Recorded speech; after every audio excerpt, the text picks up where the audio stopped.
Merhaba canlarım. Hatice ile Lezzetli Anlar kanalına hepiniz hoş geldiniz. Bugün sizlerle beraber beşamel soslu patates yapacağız. Tarifime geçmeden önce kanalıma abone olup beğeni ve yorum yaparsanız sevinirim. Videoyu kapatmadan sonuna kadar izlerseniz beni mutlu edersiniz. Buyurun şimdi tarifimize geçelim. 5 tane patatesimizi haşlamak için suya koyup biraz da tuz ekliyoruz. Haşladığımız patateslerimizi soyuyoruz.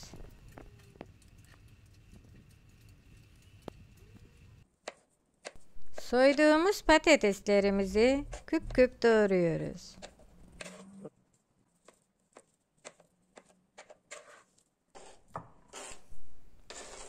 Patateslerimizi tepsiye alıyoruz.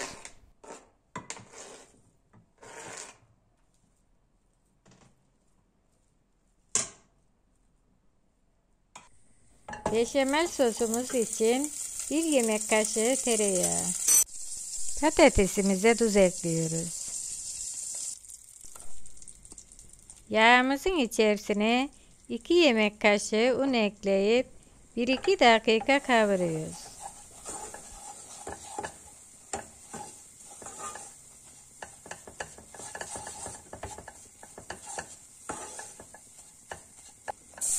Kavrulan unumuzun içerisine 3 su bardağı süt ekliyoruz.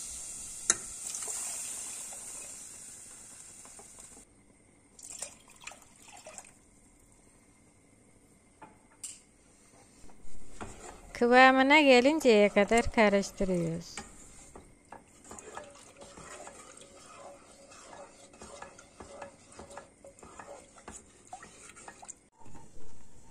Kıvamına gelen sosumuza birer çay kaşığı tuz ve karabiber ekleyip ocağımızın altını kapatıyoruz.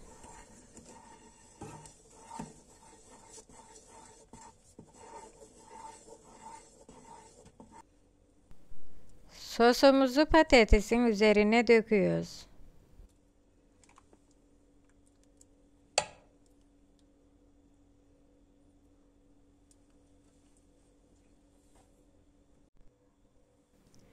Daha sonra rendelemiş olduğumuz kaşar peynirimizi üzerine serpiyoruz. Bu arada güzel yorumlarınız için hepinize çok teşekkür ederim.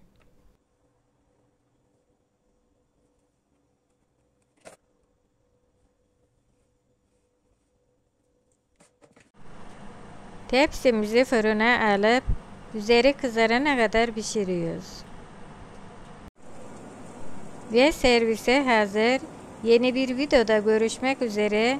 Allah'a emanet olun.